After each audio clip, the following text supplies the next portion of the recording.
Crunch is a beautiful sound. So the D-classes messed up Crunchy's bi-weekly cleaning again. Oh, and by Crunchy I mean 173. I never really cared for the nickname The Sculpture.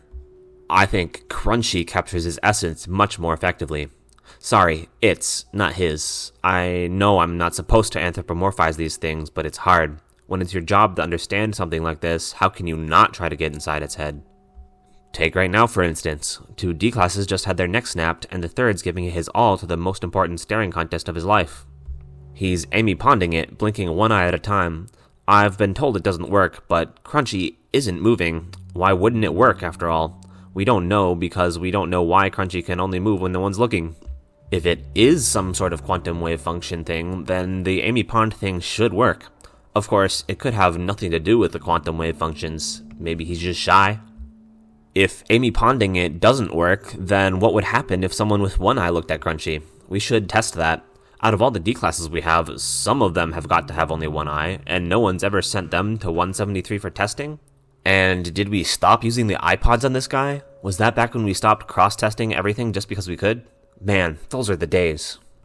Mr. Pond is still holding his own in there. He's backed up against the door and is screaming to be let out. I should open it, but I can't help think that Crunchy might be faking it. There's an access control vestibule, of course, so even if he gets through the door, it won't do him any good, but I can't quite shake the feeling that he knows something I don't. The little scamp's broken out of his containment more than once, after all. Sometimes I wonder why Crunchy does what he does. No one's ever seen him move, or if they have, they didn't live to tell him about it. All video feeds of him are either static or blue screens of death unless there's someone with him, but we can still hear him scraping the walls of his cell. And why kill everyone on sight? Who does that? What does he get out of it? He doesn't eat the bodies or use them for anything, and if it was for pleasure, you'd think he'd take his time, like the old man. Crunchy, he's just a monster with no rhyme or reason. He's a boogeyman to scare people. And the bloodied shit that lines his cell, jeez. Dude should really see a doctor about that. How can you make shit without food? Answer me that. His file should probably be classed as ectoentropic. It's not, for some reason, though. I really wish we could find out where Crunchy comes from. It's probably nothing special, just something a random anartist whipped up in their garage or something. But on the other hand, Crunchy's got a bit of an aura about him. I've heard people call him the original before, but I don't know why. He's not the first SCP. At least, I don't think he is. Then again, everyone knows these numbers aren't chronological, and rumor has it that all the SCP-001 files are just disinformation. Crap, what if he is the first? He was transferred to Site-19 in 93, but who knows how long we've had him. What if he's not just the first, but the source? What if he was the first anomaly, and that single breach in the laws of physics was enough for a whole shitload of anomalous freaks and monsters and objects to flood into our reality?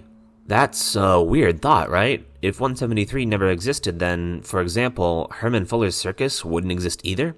Not one skip, not one GOI, not even the Foundation would exist without 173? I just blew my own mind. Well, I'll probably get into trouble if I don't let Mr. Pond out. I'm probably in trouble already letting him scream for so long.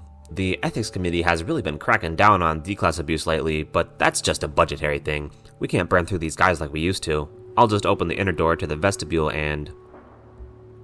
Crunch. The feed just cut out. Crap. That's fine. I'll just look at the file. I'll see what I'm supposed to do. It says that if he starts acting weird, I'm supposed to contact my HMCL supervisor. What the hell is an HMCL supervisor?